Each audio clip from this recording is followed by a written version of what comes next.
All right, hello everybody. I'm Marshall Couch. Thanks for being here. We're going to talk about finding your muse. There may be a little bit of a bait and switch here, but a lot of this is going to be me talking about me finding my muse. But then we'll talk about how you can maybe translate that to yourself.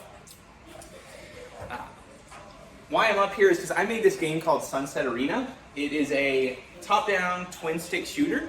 It's not super pretty. That's like the maximum ability of my art right there, right now. So I've been working on that. But the game itself is not really what I find the most interesting, and it's really not like what you see here is not what I find cool about this game. What's really cool about this game is some of the ways that you can interact with it and where it came from.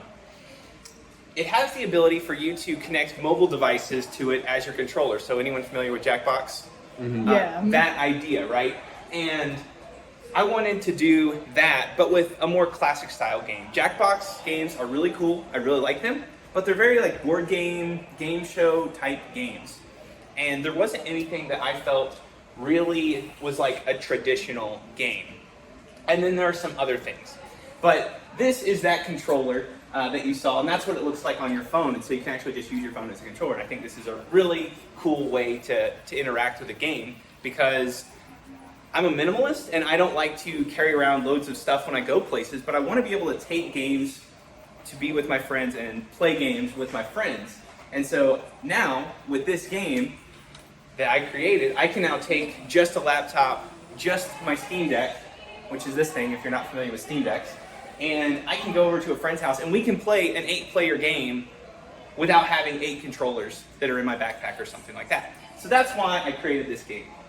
And let's kind of dive in a little bit more and talk about what led me to spending a long time building this game that has this capability.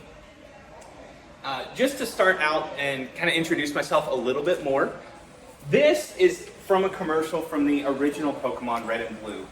I was in my formative years whenever this came out in 1999, I think is when it came to the US. I don't remember exactly when I first got my hands on a game, on Pokemon the game. But I remember one of my neighbor kids shared it with me. Like, he was like, here, take this game cartridge and go play it. And I don't know why he did that, because I could not put it down after I got that game. I remember distinctly, I had to go to like a baseball, because I was in like, Little League or something. And I went to a baseball game, and I just remember the whole time being like, I can't wait till I can get back in the car and play Pokemon some more. It was an incredible experience, like super addicting. That was like really what lit the fire in me for video games. But there was some other really cool stuff that Pokemon did outside of just being an addictive RPG monster collector game. And that was the way that you did that monster collection, or that Pokemon collection.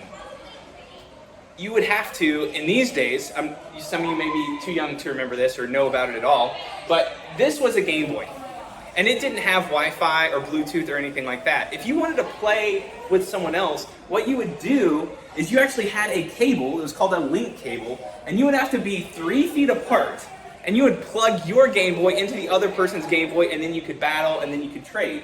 And to catch all the Pokemon, you had to trade with the other version, which I think is still the case today. I don't play Pokemon today very much, so I can't speak to how it's changed, and if you still have to be in proximity. But back in these days, you had to be in proximity, and you also had to have this extra device, and then you also had to connect it to this person. So it created a lot of very memorable experiences with me and my friends, playing Pokemon, collecting Pokemon, and just having those shared experiences. I also spent a lot of time a little bit later in an arcade, which have almost gone the way of the dinosaur, which I find very sad. But in particular, I used to really love to play this game. This game is DDR, if you're not familiar with it. This is one of the first rhythm games. Arguably every game is a rhythm game that's not turn-based, but we can have that discussion later. But DDR was a game that I really enjoyed playing in an arcade.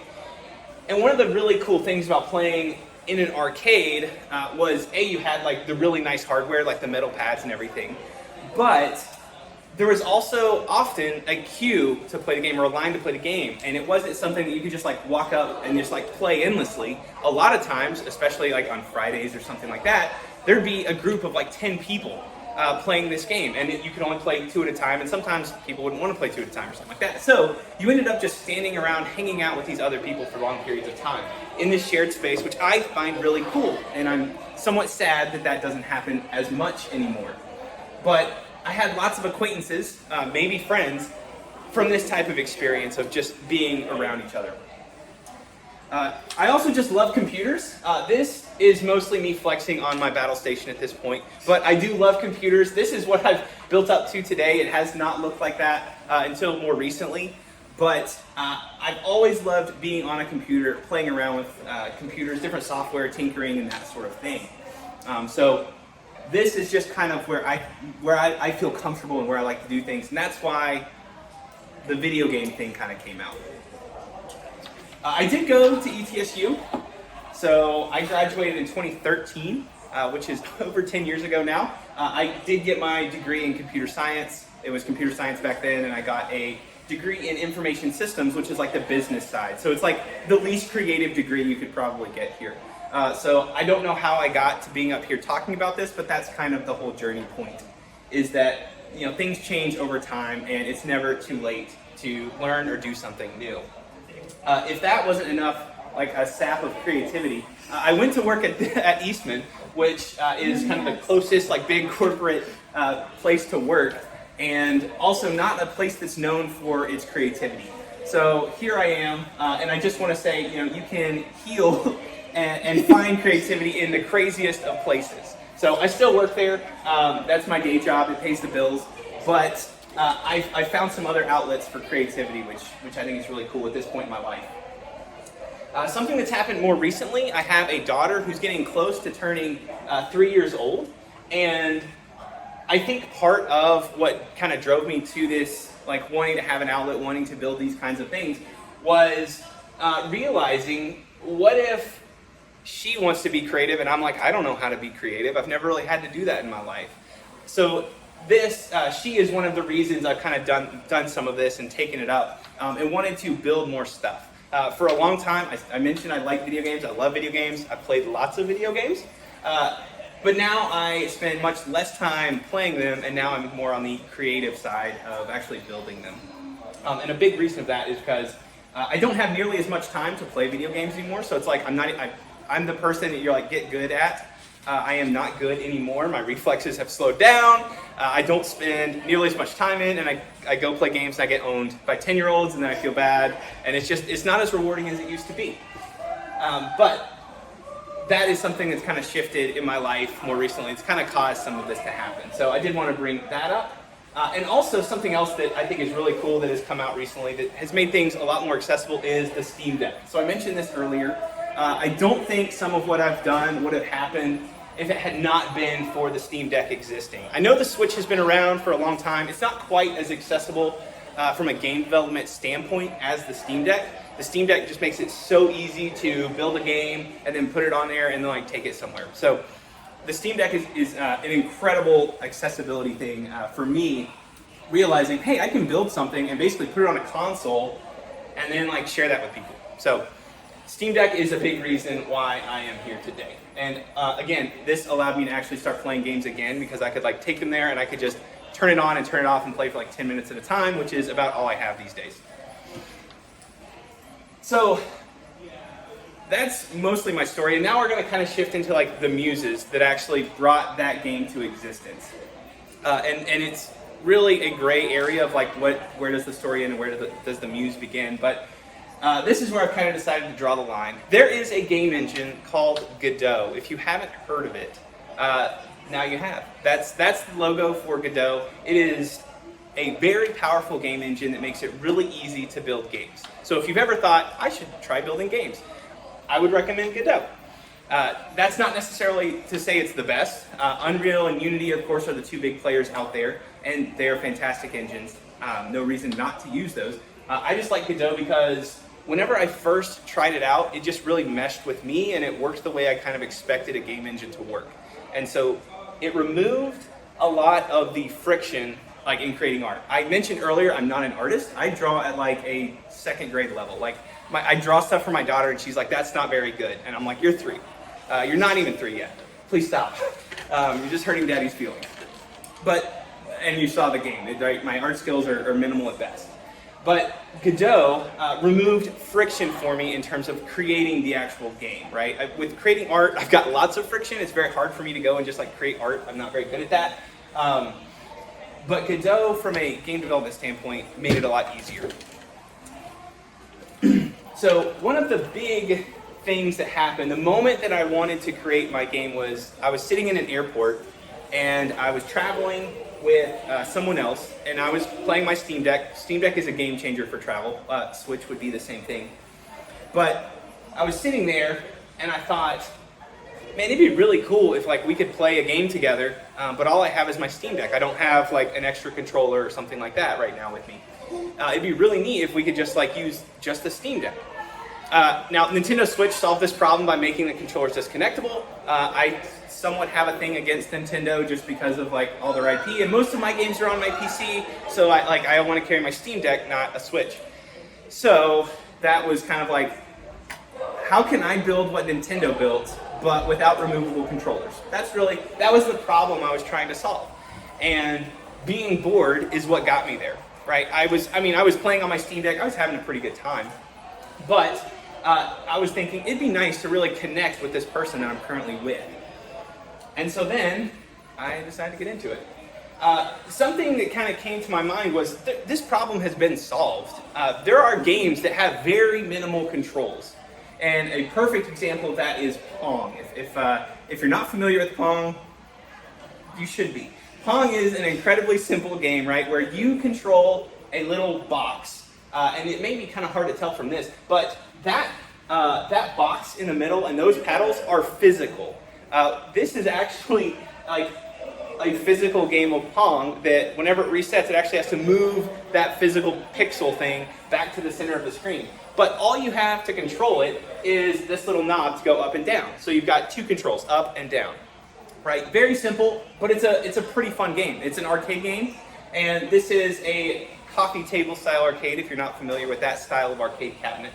But this is a game that has existed for a really long time, apparently makes enough money to build these things in like physical, like not even just with a screen, like they actually went in and built a physical like pixel Pong, and it seems to be doing just fine. So I thought, okay, so this problem's been solved. A Steam Deck is kind of like that. It's got joysticks on the side.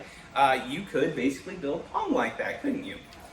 And so then it just became a question of, okay, well, what other games have really simple controls that you could make two players to do something like that? Well, it turns out there's another game that's more recent. This is called Vampire Survivors. If you haven't played this game, it's probably best not to, because like you'll spend way more time than you ever thought you would possibly spend in this game. I think I've got like 70 hours in it, and all you do, that's not even that bad, okay? 70 hours is not a lot of time. But all you do is walk around, and then everything else just kind of happens. And then every now and then something will pop up that says, hey, what power do you want? It's all automatically shooting, it's all auto-aiming type stuff. But it is this like super addictive game that it just is like, every now and then you get to roll a slot machine. And then I thought, it'd be super cool if someone took that concept and then just made it like a versus game or a co-op game, except both people are using the same controller. And so that's really what Sunset Arena is, with a slightly different skin of circles and hexagons, and not this old style RPG thing going on. But that's really what I wanted to create was, I want to take some of this, right, this two-player Pong experience, mix it with this, a little bit more modern twin stick, or single stick in this case, type shooter. So that's what I wanted to create. And then of course the Jackbox thing also. I just wanted to create a game that had lots of different ways to control it.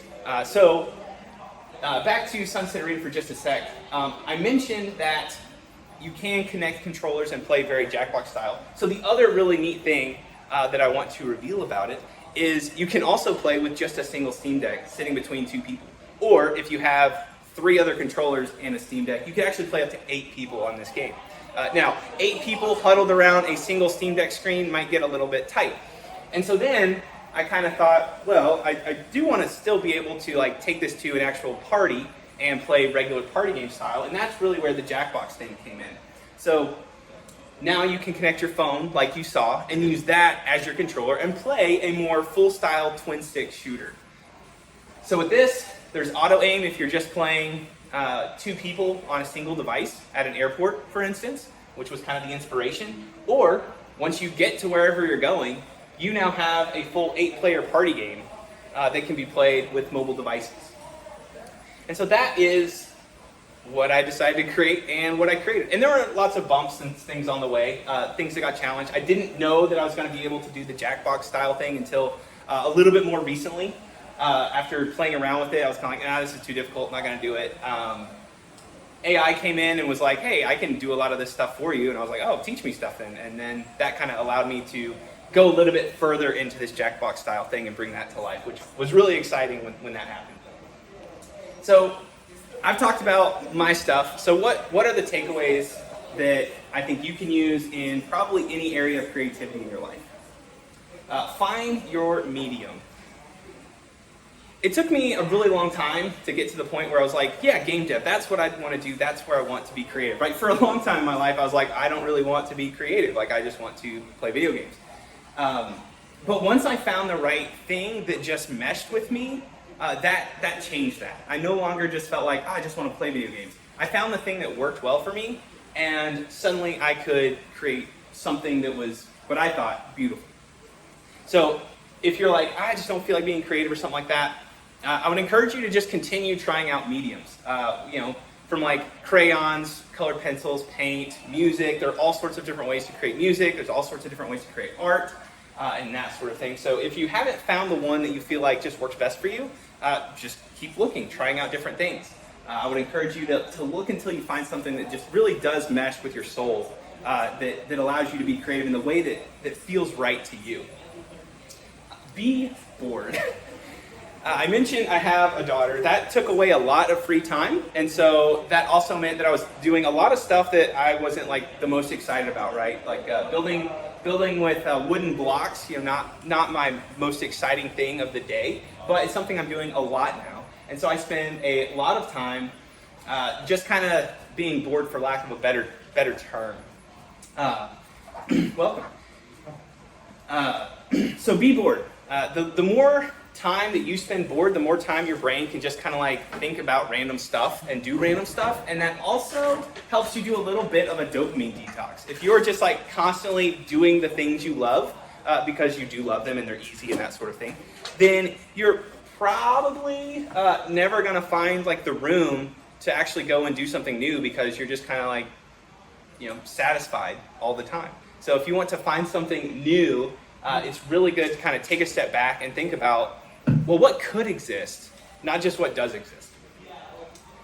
Explore. So I already mentioned this with finding your medium. The other thing is just general exploration of things that are out there and what opportunities have not yet been done. I think that there's still a wealth of opportunities out in all sorts of creativity. I know that some people are maybe a little bit scared that like AI is going to take over and it's going to start ruining all creativity and that sort of thing. It's not really helpful to think like that. I don't think it's true, but it's also just not helpful to think like that. I think there's still lots of places of unexplored opportunity where you can create something new and different. With that, the more you explore, the more you have to kind of pull together in weird and different ways. I think that there is lots of that opportunity in places that already exist. We just need to take something from this field, something from this area, and apply it to something from this area. Like esports, for example, I think is probably still, I think it's got a long way to go in terms of what it is. I mean, esports has come a long way in the past few years, but I don't know that we've hit like that maybe football type moment where or soccer moment where there's like, that is the big esport. I don't think we've hit that yet. So I think that taking like video games and then taking sports and then kind of mashing them together, I think is a really great example of having something new come out of two things that really have existed for maybe a lot longer. And small innovations. You don't have to reinvent the wheel. And I think that's something that is key. There are lots of great stories out there that are almost exact retellings of other stories. So if I think about like anime, for instance, you know, how many animes are there about some kid that loves fighting that wants to be the very best at fighting, right? Like, there are like 3 big ones that I can think of immediately. Dragon Ball, and then also there is Yu Yu Hakusho, and then like maybe you could even say like One Piece, because I think he really likes to fight. So it's like, that's like the exact same story, but just like 3 very different places, and then there's probably like tons more. But those are like 3 big ones that most people would know about. So you don't have to reinvent the wheel, right? It just, a small innovation or a small change to something, just adding your touch on something that already exists, I think is a huge win. So don't think that just because, well, I mean, that's basically this, but slightly different. Like, it probably needs to be out there. Someone would probably really love that and really love your take on it. So don't be afraid to make a small twist, and don't feel like, well, it already exists, so I'm not gonna make it. Whatever you want to create, stand on the shoulders of giants. You know, build on what other people have done, and then just add whatever that small piece of you is to it. So with that, I will say thank you. There's my socials. There's my company website and all that sort of thing. So if you want to connect, if you want to talk more, I'd be happy to talk more. If you want a copy of the game, Sunset Arena, I do have some free codes that you can use on Steam. Otherwise, I can take some questions, but otherwise, thank you. Have a great day.